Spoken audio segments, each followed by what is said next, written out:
Before I turn to staff, I'm going to give the members of the board another opportunity to make any comments. Supervisor Wolf? Thank you, Madam Chair. And staff, you're pretty remarkable to get this back to us and in such quick order. And I'm just struck by the, I think Supervisor Gregg talked about us as a team, and I think, you know, it's reflected in how we have moved forward on some of these items. I guess I just want to make, just before we leave this, I just want to make one more plug for ADMHS. And in particular, you know, we've reduced the homeless grant funding to our organizations that are working really hard in this area. So on one hand, it seems like, you know, we talk about new programs, but yet we're taking away from folks who are doing the work right now. So it's just a disconnect for me.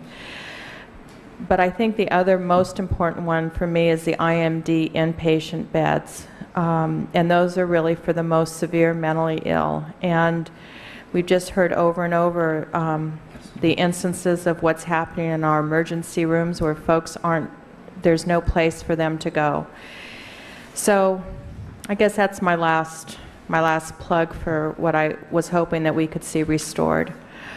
And again, I also want to make a statement about the Isla Vista El Embarcadero. I'm not against doing that. I understand the need. I just think that we're kind of getting a little bit of conflicting information. So anyway, those are my comments. Thank you. Thank you. Supervisor Carvajal. Thank you, Madam Chair. I just want to add my name to the $94,000 water and sewer plant operator with the rest of my colleagues. And also just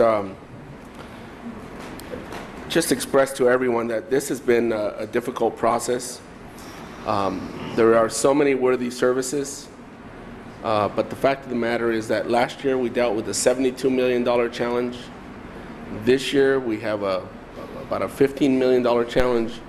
Next year we're expecting to deal with a $18 to $20 million challenge.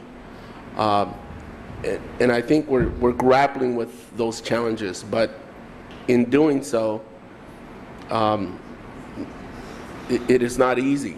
And I really want to thank all the staff, all our employees, our executives, everybody for just trying to work together to come out with the least cuts and impact to essential services for the public. It has been difficult, and I would be remiss if I didn't say that. So, Madam Chair, that's it. Thank you. Supervisor Lavanino, did you want to say anything at this time? Madam Chair, I guess this is our time to speak mind a little bit. First off, I just want to say I thank the rest of the board for maintaining the critical funding for our North County Jail. I'm glad that we are all on board and we all understand the importance of that. I have kind of want to justify, it's one thing to put a bunch of numbers up there, but is this the point where we're going to talk about where we're getting the money from? Actually, not yet. Okay. This is just if you wanted to change anything. If I want to change anything? Yeah. I would add my support also to the plumbers. I think that's key for our parks, just to maintain the service level that we're at right now. And I think that's the only change I need to make. Okay. CEO Waller, in light of Supervisor Wolf's comments, the votes that we have for the contracted acute inpatient psychiatric beds at $216,000, tell me again how that's different than number 4, ADMHS, the IMD inpatient beds at $121,000. Chair, so that I don't misspeak, I would like Dr. Dietrich to help us with that one, please. And I know she's here. As I know your board's aware, the mental health cuts are extremely complex, so I think she'll be able to respond best. Dr. Dietrich, thank you. So Chair Farr, we have our 16 beds at Puff, and then we, by overflow, acute psychiatric beds at Vista. The beds where you're seeing the service impact of 121,000, there are individuals who need longer-term psychiatric care, and we purchase those beds in different institutions for mental disease, which are located around the state. Because they have that designation as an institution for mental disease, Medi-Cal doesn't pay for it, so we need to pay the full cost of those beds, which is roughly $60,000 a year per client. So if we were to restore the 121 here, we would go from having 14 beds up to 16 beds, which is really more inconsistent with what we need. So the Okay. 216 that everyone voted on is the acute beds at Vista. The 121 is the longer-term beds. Okay, so, but Vista is just, they're there for a certain amount of time, just not as long as the IMD beds. Correct. Okay, thank you. All right, Supervisor Carbajal? Thank you. I see Ms. Fisher in the audience, and she reminded me of all the good work she's doing in my district. And I'm going to add my name as well to the ag biologist position, especially when in Cuyama especially, there's a lot of concerns about pesticide drift and pesticide issues. Thank you for being in the audience. You reminded me of all that good work. So I'm just going to add my name to that. Thank you. Supervisor Gray, did you have any other comments, any additions? Okay.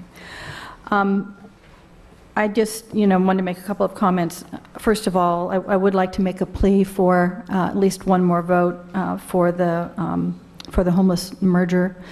Again, I think this was a timing issue that it was unfortunate that we couldn't have had the CEO schedule the deeper discussion on this prior to budget, but I do think that the board showed support for this effort, and it's actually anticipated to be a cost-saving effort in the same way that we're talking about, and it has been for the warming centers, and first 5 is collective impact. So I'm just hoping that somebody might reconsider and vote for that. The other thing is, as far as the Isla Vista El Embarcadero, I wanted to explain this myself, but clearly members of the Auditor Controller's Office and Public Works have been very deeply involved in this. Mr. Geis, Mark Paul, Scott McAlpin, I'm sure that any of them could answer any questions that anybody might have on that and the dire need to get this finished. So I just wanted to offer that as well. Okay, any other comments? All right, CEO Waller. Thank you, Chair. I thought that perhaps what our next stage would be is to go down our list one by one with your board, discussing what options you desired and maybe a couple of things. If we can come to consensus on a single item, obviously we'll show that as a consensus. If you have differing, what we'll do is we'll reflect the differing sources that your board may have, and then once we get ready to actually finalize, we'll ask your board to clear up any discrepancies for us, if that's okay. Okay. Okay, let's start with Human Services Commission, 1.2 million. And the first question I'm always going to be asking your board is ongoing versus one-time, because as I previously mentioned, that will guide your discussion on ongoing sources versus one-time sources. So, Human Services Commission Chair. Supervisor Wolf, then Supervisor Carbajal. Madam Chair, I have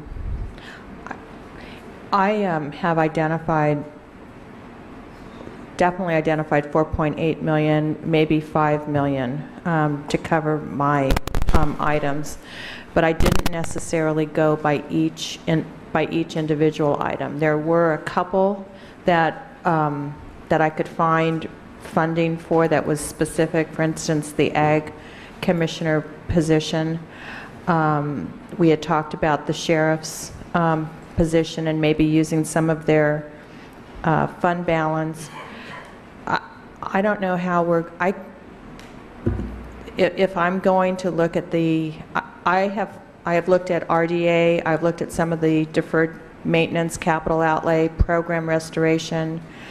I don't know how you're going to go about doing this. I can't go through every item and find a specific source.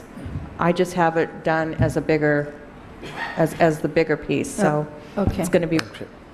Supervisor Carbajal. Contrary to that approach, I would appreciate going through each one of these and hearing what you have to say and giving you my feedback. For instance, some may want to take out from the reserves of some of the departments. I may not want to go there. So I think at the end, we'll give you direction, and we may be in a position, Madam Chair, for you to come back to us and say, based on what I heard, this is the funding sources and this is the circumstance. And that may lend itself to, I'd like to see you, CEO Waller, actually help us out once we give you that feedback in terms of trying to narrow the scope of the funding sources that we utilize to balance our budget. Okay, so I think, you know, CEO Waller, what we've done in the past is, as the supervisors have said, that we give some general categories, or unless they're specifically tied in some way, like the El Embarcadero to the RDA, or I think on some of the fire things, we talked about concessions. Just some general categories, whether it's certain designations or other kinds of things that we would put out there, and then I would anticipate that maybe we would break for lunch and you would come back based on that input and tell us how that would work. So perhaps, Chair, those items that your board does have consensus on specific locations, if you could give us guidance there. And we really do need guidance on the ongoing versus one-time for us to even be able to bring proposals back to, because I'd be looking at very different sources for you depending upon your decision. Okay, well, I mean, I think that, you know, we've certainly heard that a couple of these things we would like to have built into future budgets. For me, I don't know that I can necessarily say that I'm going to be able to identify ongoing source of revenue for those, even though I do think that they should be built in. So right now, what I'm trying to do is find even the one-time source of money to fund these items that we've made a priority. I don't know. Madam Chair? Supervisor Wolf and Supervisor Lavanina. So the bottom line is, based on our deliberations thus far, we need to come up with $6,100,000, right? Chair, Supervisor, that's correct. Okay, so I think each of us probably that we could probably just go through some of our suggested areas of where we felt that we could find that money and just go through it. Okay. Yes, actually, Supervisor Lavanina. Oh. Okay. Well, I guess I'll start. I had a total of 5.9 million. I think the 1 million from Isla Vista El Embarcadero should come out of the RDA classification. So, Chair, what we're going to do right now is, just so that we can keep track of your discussion, we're going to put those alongside just to assist you in furthering your discussion. So if you see it go up there, I don't want you to think that that's final. We just are doing that for your benefit to know what the discussion's been. Okay. Station 22 would come from concessions. Engine 11 would also come from concessions. The balance of mine would be looking at the $1.4 million general fund revenue carryover. And that was, I believe, 1.2 this morning, plus 183,000 from the program restoration fund. So I'm not really sure where you want to apply that. Let's just keep those in a written form because it's difficult to put them in a certain place. So JJ, if you'd help us there, please. That gets me down to $1 million, and where I'd like to see a program eliminated is the Children's Healthcare Initiative. I did a board inquiry form on that, and I know we can argue the merit of that program, but for me, there's 94% of the registered recipients are listed as undocumented citizens, and I just can't really, I mean, I'm sitting here talking about cutting a fire engine, I'm talking about cutting public safety, talk about cutting acute care for mentally disadvantaged folks. I have to put them first. So that's $1 million. If I understand that you may want to keep this going in your own different districts, but in mine, I think 40% of the recipients are in my district, in the 5th district. And if you want to keep it going in your districts, I understand that, but that would be at least a $400,000 savings if it did not carry over to the 5th district. So that's just one area that I can't support. The other program that I'm not sure is carrying over into this year, because I put in a board inquiry form about the SOAR training, which is to assist high-risk adults in applying for SSI through alcohol, drug, mental health. And it looks like we spent almost $980,000 last year. We filled out 69 applications. Only 32 of those were approved. We trained 99 individuals that were staff members to assist with these applications.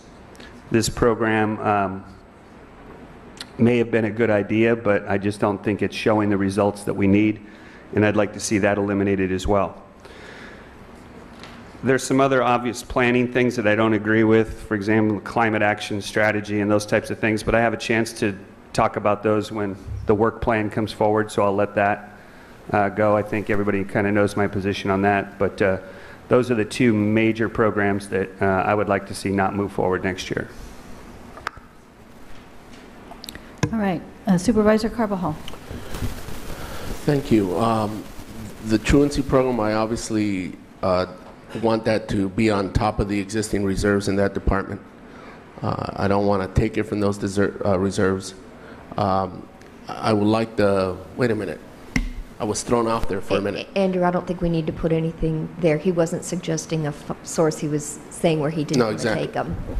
So human services, I would like that to be ongoing versus one time and going through this exercise. I think we've done it 3 or 4 years, and we always restore it. So I would rather that be ongoing. The pro pay, I think, needs to be ongoing. I've already talked about the truancy program. I think the veteran services needs to be ongoing. I'm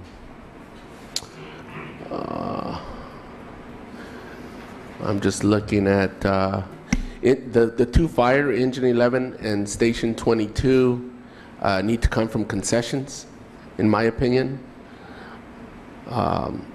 predicated on achieving concessions, should I say.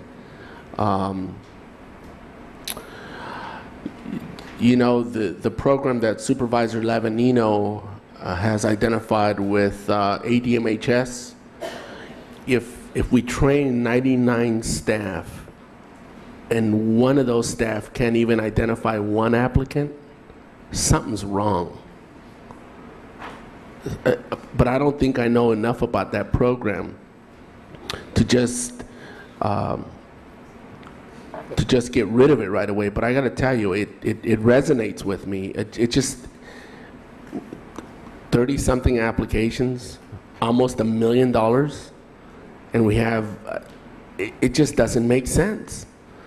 So I would really like that. I'm not ready to say cut it, but I want it to come back to us like yesterday to understand if I do want to cut this program, because based on the facts that I'm seeing, I happen to agree with Supervisor Lavanino on the ADMHS SSI program, but I'm not willing to go there until I learn more about it.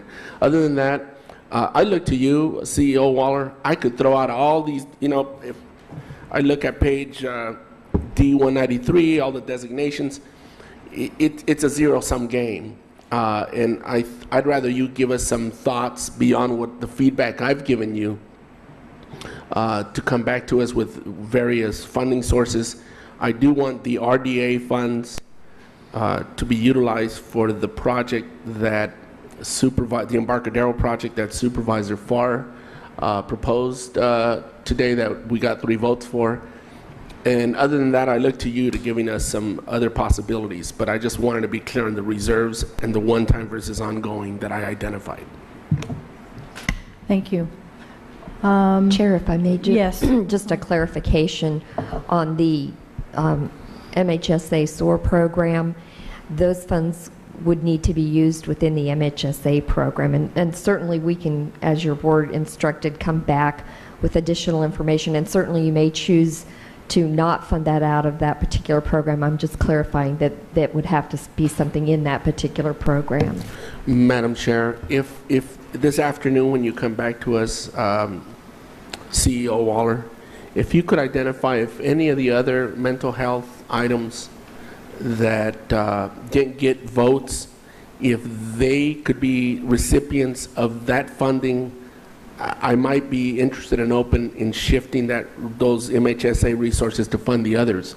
But again, I want to support the department because it sounds like they had good intentions, but the facts don't bear out. It's like a bridge to nowhere situation.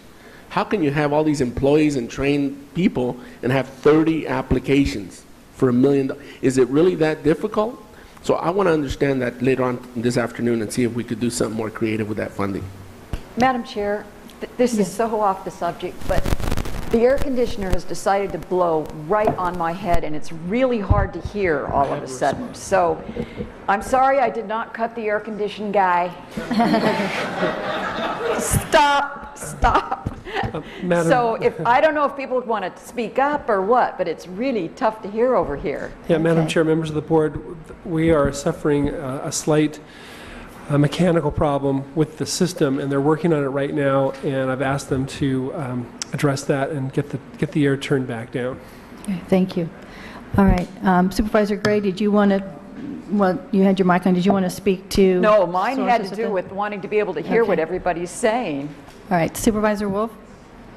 Thank you, Madam Chair. I was just wondering if we could hear from Dr. Dietrich about the SOAR program and MHSA and what authority the board has.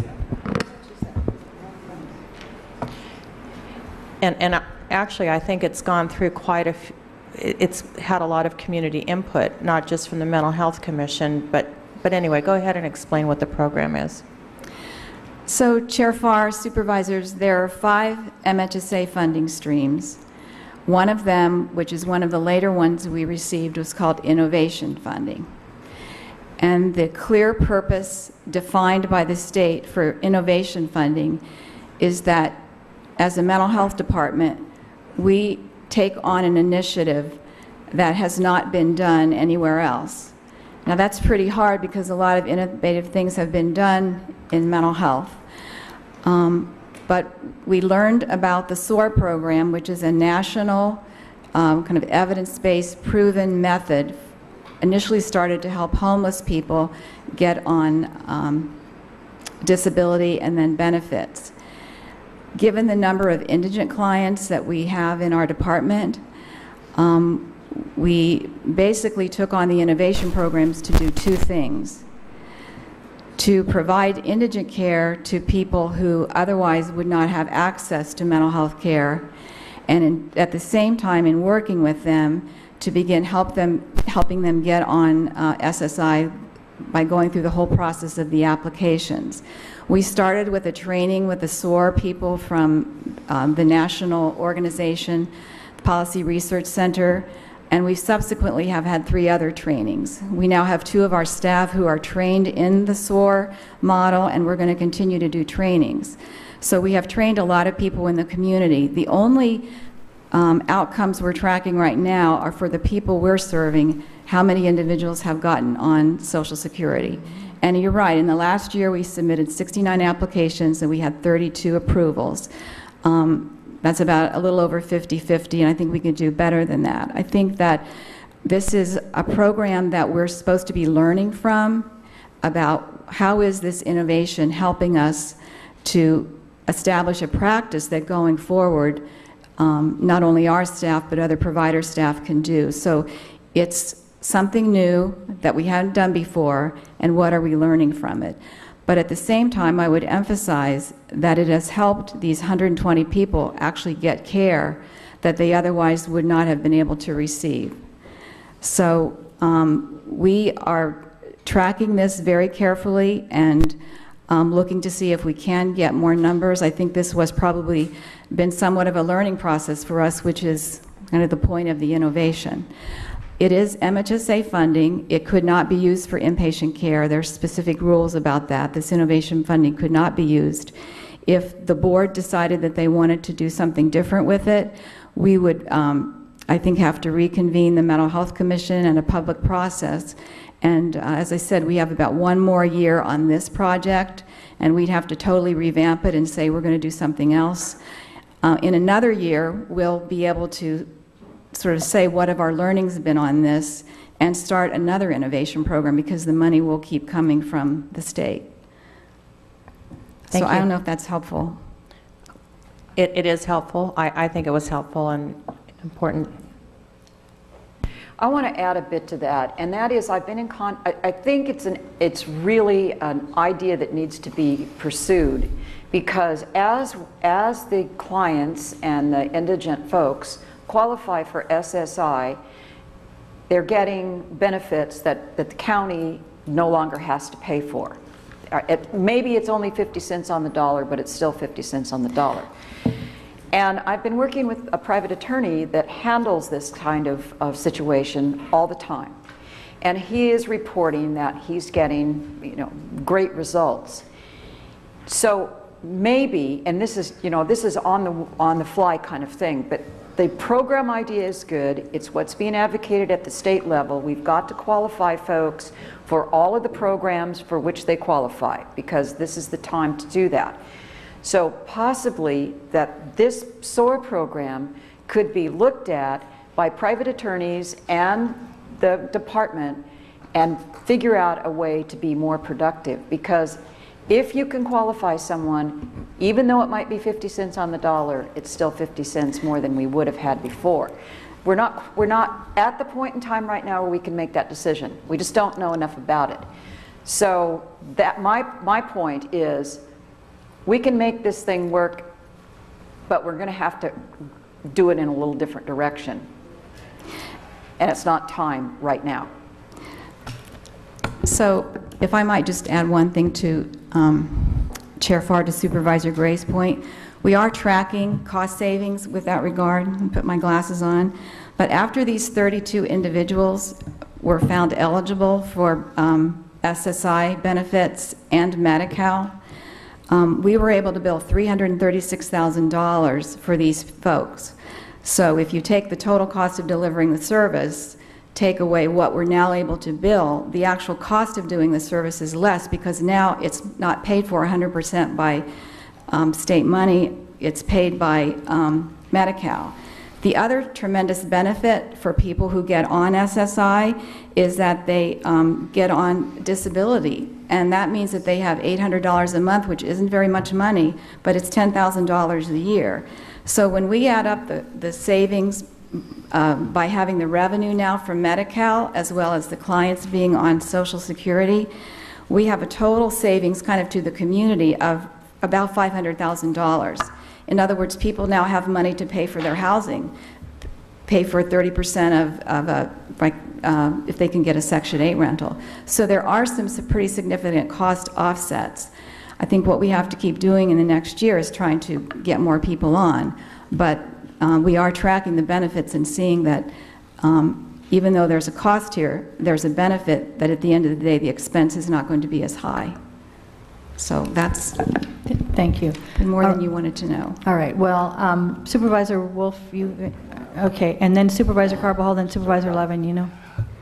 Supervisor Carbajal, did you have comments? I was just going to thank Dr. Dietrich for that information. I still think, though, that it would be nice to understand what the performance outcomes, targeted performance outcomes were. Do we have more aggressive performance outcomes? I know maybe while we trained staff, we didn't have a higher expectation, but and those figures you gave of actual savings and money that's drawn down to our area are great, but do we have higher performance outcomes that we're going to be looking to, or? Yes, I think we're looking to, I'm sorry, Chair Farr, Supervisor Carbajal, we are looking to see if we can improve the numbers next year. We're learning how long it takes to do an application. It can actually be 40 to 60 hours for staff by the time they gather all the information. So that's part of the learning in this whole process, which is what innovation is intended to be. And I just, again, would add for the public, this is 100% covered by MHSA. There's no county general fund that goes to this program. Okay, thank you. Supervisor Lavanino, you done? Okay. All right. I think Supervisor Wolf, were you going to be next to talk about just general categories of where we might take money from?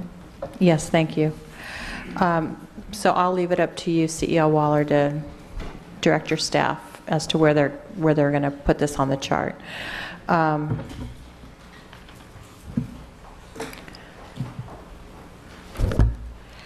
Okay, the first was the RDA money allocated for 11-12, which was $2,185,000. And Excuse me, Supervisor, I apologize. I'm trying to give staff some direction. At this point, since it's not directly tied to anything, let's just show that on the bottom as a dollar amount, please. Excuse me again for the interruption.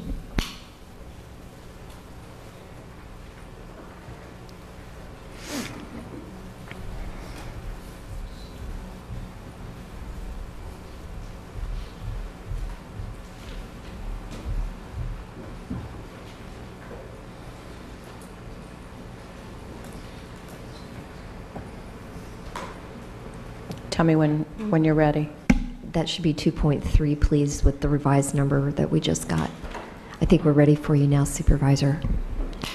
Okay, I don't want to keep changing my glasses. Did you indicate RDA 11-12?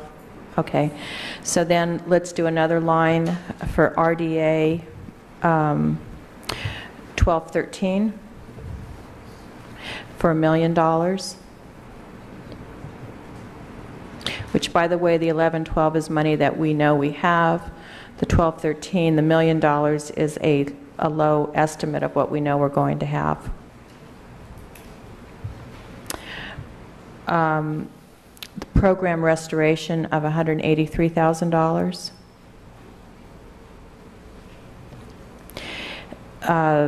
The fire department, RDA, and the CAL FIRE grant. That was noted during the budget presentation of $600,000.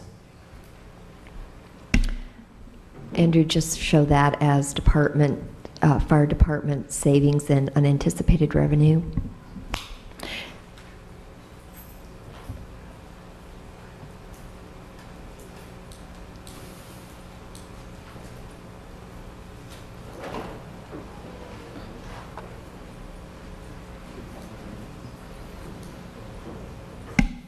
Supervisor will catch up with you. We're actually writing down as well. Okay.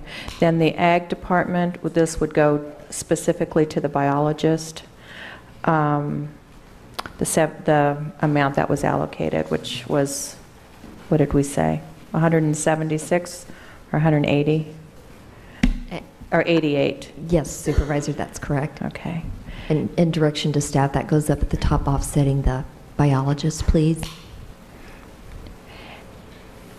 And then for the truancy, I think this was similar to what was said before from the district attorney's fund balance.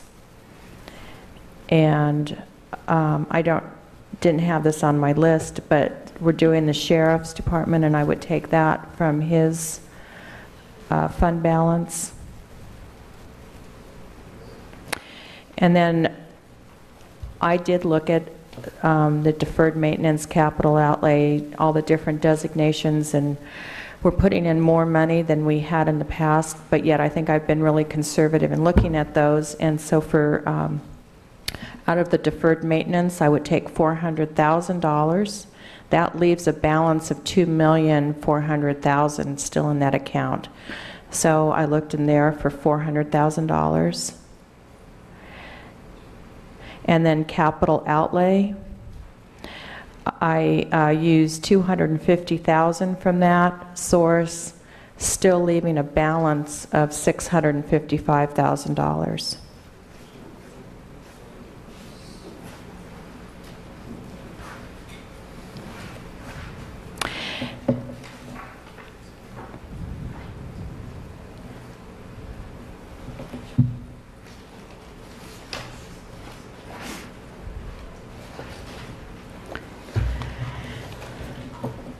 And then there is additional, the revenue variances, the information that we just received on the, from the auditor's office, it's number 38. And it appeared like there was a revenue variance of about $1 million, but I'm not sure I need to put that in there. If I was to put it in if I was to put that anywhere, I'd put it in strategic reserve for right now. That's it. Right. Supervisor Gray? Mine's going to be rather general because I basically agree with what's been said, and I don't see a need to repeat that. There's a couple, I certainly agree with the $1 million in the children's health insurance. I too have felt that I don't want to give up a fire engine because those children are covered in our clinics. I just don't feel they need the insurance. They need it, but it's just not affordable at this time. Consistently, we've gone to the smoking cessation program. I think it's $500,000. I don't know what the number is now, so I'm guessing $500,000. Ms. Nitchich, can you help us on that, the smoking cessation program, what the value is? Yes, the amount for the smoking cessation program for that piece of the overall TSAC money is $323,000 dedicated to that specific program. Okay. And I felt that's a small amount, but it certainly, I feel, could be better spent. The other thing is I think we could put a hold on clean water because Santa Barbara does do a lot of funding on that. And let's see, and I'd like to see us postpone the Gaviota study. I wanted to go to the truancy. They've already covered that. I agree with that. Supervisor Wolf talked about the $600,000 that was that the fire folks had found. Oh gosh, we're flipping papers here like crazy. I forget where that came from, but it was, where was it? Revenue neutrality. And also a grant from CAL FIRE. Do you know what I'm talking about? The $600,000 that the fire had a revenue neutrality. Yes. And a, okay. On that one, Andrew, what we're talking about is the unanticipated revenue and the savings from the fire department that we had at 665. Yeah. And then the other thing was, I think someone talked about it, but I'm lost. I believe that on the ag position, that there are fees that are coming in that can now fund their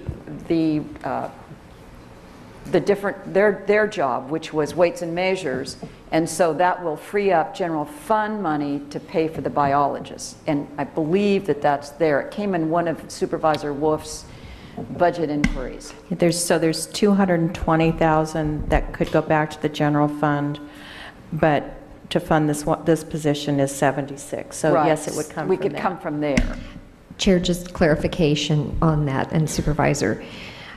The funds that we're speaking about are future-looking funds that will be freed up, we anticipate, in the 13-14 budget, and that amount is around 2 to 220.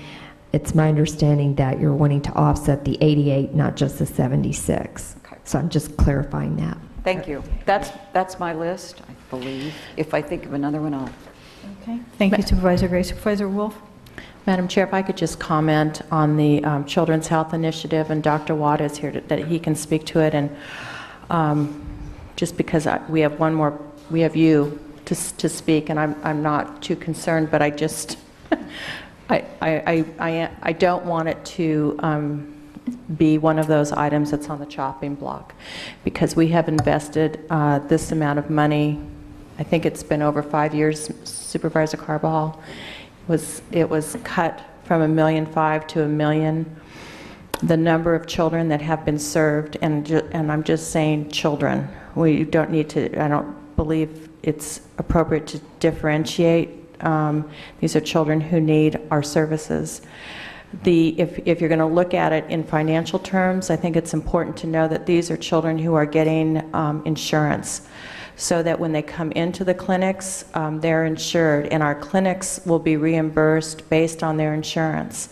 When they go into the hospital emergency room, they will now have insurance, so that they won't come in as uninsured children and have a more severe impact to that medical facility. This is, I think, one of the most important things that we've done, and it's almost like the Human Services Commission. It's almost one of those things that I just think that would be a horrible disservice to our community to eliminate the funding for these kids. And I wish I had the chart in front of me right now, but we were given the information of the number of children that we now have insured in our county is tremendous compared to where we were before. And I think it's because of our public health department, the schools, getting these kids registered and utilizing the funding that we have. And I also understand that we have a waiting list for kids to get on this program. Anyway, Dr. Watt is here. He can be more articulate and specific about, I hope you're going to, well, I don't want to, I think you're going to talk about the benefits of this program. Sure, Madam Chair, Supervisor Wolf, you are correct. Santa Barbara County used to have one of the highest rates of uninsured children in the state, and primarily because of this program, we now have a significantly lower rate of uninsured children. They are, without the program, they would be uninsured. They could come to county clinics or other community clinics or private offices, but they would not have any reimbursement source. They would also not have coverage for medications, for hospitalizations, et cetera. And so it does have tremendous benefits in terms of not just for the children and their health and their preventive activities and services, but also in terms of reducing sick days from school, reducing their parents from missing work, et cetera. So there are a number of benefits by having a child insured. Thank you. All right. Well, for me, I guess I will just have to say that I also disagree about using the Children's Health Insurance Program as well as clean water or smoking cessation. And I think those are all proactive that save everybody in our community so much down the line, not just fiscally, but in the overall health and well-being of our community. For the Gaviota planning, that's at $40,000. Most of it's funded by CREF. We are in our last year, so this should be the last time it needs any kind of general fund, and to pull it now would have meant that enormous numbers of people wasted a lot of time and money. I think as far as the other suggestions, I agree with certainly taking the RDA project out of the 1112 RDA, as I mentioned, using the fund balances, the comments about concessions. Supervisor Lavigno, you mentioned the 1.4 general fund that was carryover that included the 1.8, the 183 program restoration. I support that. I think we also should be looking at the discretionary fund balances for salary and benefit reductions. I know that there was a comment that was anticipated to be needed to balance in the following fiscal year, but I do think that for so many of our employees that they agreed to those concessions in order that they would have more staffing in their departments and to help with those jobs. So I think particularly for those restorations that are specific to certain jobs, you know, the mechanic, the plumbers, and so on, pro-pay, that's something that we might use there. And we are anticipating for 12-13 that the redevelopment money may be coming in anywhere from $2 to $4 million. So I think that that could be used to offset anything that we might need to take from salary and benefits category now in order to be used in the future. I think it's also important to remember that the 11-12 money from RDA was about 2.3. I'm only asking to use $1 million of that, and so that does leave 1.3 also that could be used in general for some of these other things that don't fit in any other categories. So those are my comments. Supervisor Lavanino? Thank you, Madam Chair. So one of the questions I have, and just to correct on my column, do we need to go up, I think, where you guys had concessions? It says union concessions, so I guess we have to put 1.8 and 468 or whatever in there. I think the same with everybody else, so that we know where it's coming from. So I guess my question is on the DA's, on our truancy program that we are partnering with the DA and the schools. I guess I've heard some of everything, and I mean, I'm supporting that it not come out of her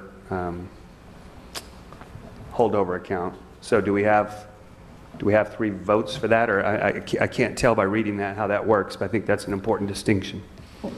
Well, I think that, you know, we've put quite a few different sources up there, and I have to say I forgot also that Supervisor Wolf mentioned some things out of capital and deferred maintenance, but I don't think anybody said anything about contingency, and we're talking about adding $500,000 there when there's already almost 1.3 in it. So I would add that to the list as well, and perhaps some of those other sources, Supervisor Lavanino, you know, Okay. would be options that the CEO could bring back for us if you didn't want to take it Yeah. out of the fund balance. I would like to see, I mean, I think this was the step that was missing last year, is that, I mean, for example, I disagree that I don't think we should be taking anything under salaries and benefit reduction. I think it's imperative that we carry that over because of the fact that I think we're looking at something next year that's going to be even worse than this year. So I think that the direction I'd like to give the CEO and see how we work on this is the piece that was missing last year is we go to lunch, we come back, I want to know where our strategic reserve is going to be. I want to know where you think you would take, whether it comes out of contingency or it comes out of, you know, Supervisor Wolf had talked about deferred maintenance, or where you see it coming from, so that when we walk out of here today, I know what our strategic reserve is going to be, I know what our contingency fund is going to be, and I can see what the plan is. I think last year we kind of walked away and we were all unsure. And I know that's a big thing to do over lunch, but you're more than capable. And I don't think I've heard from any of us that we wanted to take money out of strategic reserve, at least at this point in time. I didn't mean that. Yeah. I just meant what's the balance going to be? Okay. Supervisor Carbajal? Thank you, Madam Chair. Again, I wanted to reiterate the concessions for the fire items. I'm not sure that those were identified, even though I mentioned them as well, for the 2 fire items. Yeah, I think what our confusion there was, supervisors, we have it in 2 locations, so Okay. we'll consolidate it into a single one now Okay, for and you. the other thing, I know a couple of my colleagues raised some programs that were ongoing that weren't really part of the chopping block that they would like to see deleted. I obviously don't support that, so I just want to mention that. And I think you have 3 people that have stated that now for those programs and what have you. So anyways, and again, I just want to reiterate not using the reserves for the DA for her expansion as well as the sheriff. Again, that's just me. You're going to have your hands full trying to come up with this because in some cases people are throwing out all these things, but unless you heard 3, it's going to make it harder for you. So I know you have your work cut out for you, CEO Waller, and I don't envy your job at this point. All right. Any other comments? And CEO Waller, is that sufficient direction for you and your staff? Chairwoman, the most important thing for me to be able to come back to you is truly that ongoing column. You've given me a lot of good suggestions for locations. Some of those are one-time, some of those are ongoing, and it's really critical for me to understand your desires for ongoing to try to balance those. So respectfully, I ask if we could get some sort of consensus, or at least general consensus on which ones of those you'd like to be ongoing.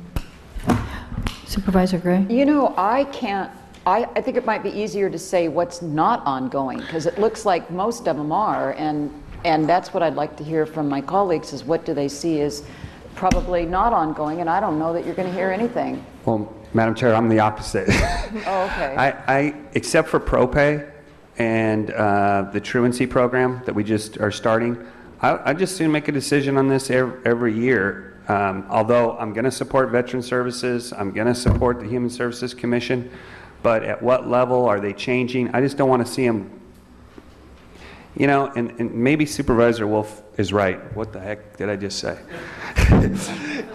that we've been here too long. Let's just pause a moment. Yeah.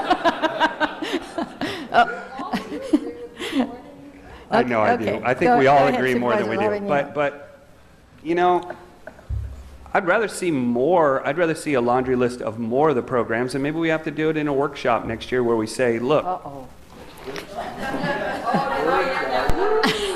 But here I am. I'm looking at a very, very small segment of the budget, and these can't be all of the programs. I mean, the ones that we're making decisions on are: do you want to kick out people out of psychiatric beds, or do you want to cut the veterans, or do you want to cut? You know, I want to look at more programs. I want to have a voice and say, yeah, I think that's important. That's not as important. Let's have a priority list, because basically, when it gets down to the end of the day, all that we're left with is non-mandated, and I hope that these aren't the only non-mandated programs that we have, but if they are, then we have a tough decision to make. But I'd like to get involved a little bit more so that, you know, I know the department heads are like, this is the last thing that I could cut. And then it comes to us and we have to make a crazy decision on essential services. So, and I know in the back of my mind there are programs out there, like, for example, I didn't know there was $323,000 for smoking cessation. Not that I'm not saying I don't support it or I do support it, but hey, I want to know about it. So without going through 3,000 pages of the budget, and they're not all in there either, maybe we need a little more scrutiny. But for right now, I'd say bring all these programs back except for ProPay and truancy for next year, that I want to take a look at them and more. Well, and Supervisor Levin, you know, I think, you know, I totally agree with you. I think that also to say that, you know, these are not mandated, I don't know if it is a fair statement either. I mean, you know, why is staffing for the Guadalupe Dunes not mandated, but staffing for other parks is mandated? I mean, you know, I think the department's had so many hard decisions to make here to say, okay, out of all of these unacceptable choices, you know, which ones are we going to put forward? Now the same position that the five of us are in. So, you know, I do think it is a bigger discussion. You know, we're also looking at a consultant looking at ADMHS that may come back with a plan that restructures it in a way where these certain things don't come back to us on the chopping block because the department is reorganized differently. So, you know, I don't know. I mean, you know, I do feel very strongly about some of the same programs. I took to heart the comments from so many people that came to support the Human Services Commission about saying, listen, you know, we come every year and we would rather not have to come every year. But I'm not sure whether we can get there right now with the information that we have before us. Supervisor Carbajal. I just am looking at the ones I said I would advocate for ongoing Human Services Commission, ProPay, truancy, and Veteran Services. Supervisor Wolf. And I would agree with that, and I would add, however we want to phrase it, but the visitor serving contribution, including the Film Commission. That's the Film Commission one in the chambers. So the same as Supervisor Carbajal, including that one. Mr. Alvarez. Supervisor Farr, Andrew, maybe what we could do there is, if we have room, we could put the districts that are that have noted, so we can put 1, 2, 3, or whatever. We can do that during the break. Really, this is just a guide. What I'm looking for is just not your final decision, but a general consensus on which of those you want me to find ongoing solutions for and which you're comfortable with one time. Okay. But you know, this is why this exercise is so difficult again, because then you look at those the other items, and I hear what Supervisor Farr is saying about the Guadalupe Dunes, why aren't, you know, all those positions, the park positions, also ongoing? When we leave here, I don't want us to give the impression that that's just one-time funding. That's why this exercise is so difficult. Because not only is it difficult, but it seems that it has really far-reaching implications when we don't have the entire budget picture in front of us. Supervisor Gray, did you have your light on? I was going to say, because I was one that said maybe they're all ongoing, because that's the way I feel. I've been voting on them for so long that they are ongoing, but if we bring them back, that's okay with me also. So it's just like Supervisor Wolf said, it's a difficult kind of information to give you, but if I had to be part of, my second would be on Supervisor Carvajal's motion, and that was truancy, human services, pro-pay, and veterans. That would be my second. How about the three's done? Okay, well, you seem to have consensus for that anyway. Thank you very much. You've made my job a little easier to give you some good recommendations. Okay, so how long of a lunch break will you, I'm sorry, Mr. Alvarez, did you want to make a comment? Chair Farr, just a point of clarification in taking notes and specifically on your items. You had mentioned fund balance and you had mentioned 1213 RDA, and I didn't get an amount. I don't know if you were thinking amount there. No, I just that, you know, other supervisors had mentioned fund balances for certain items, and I'm supportive of looking at that.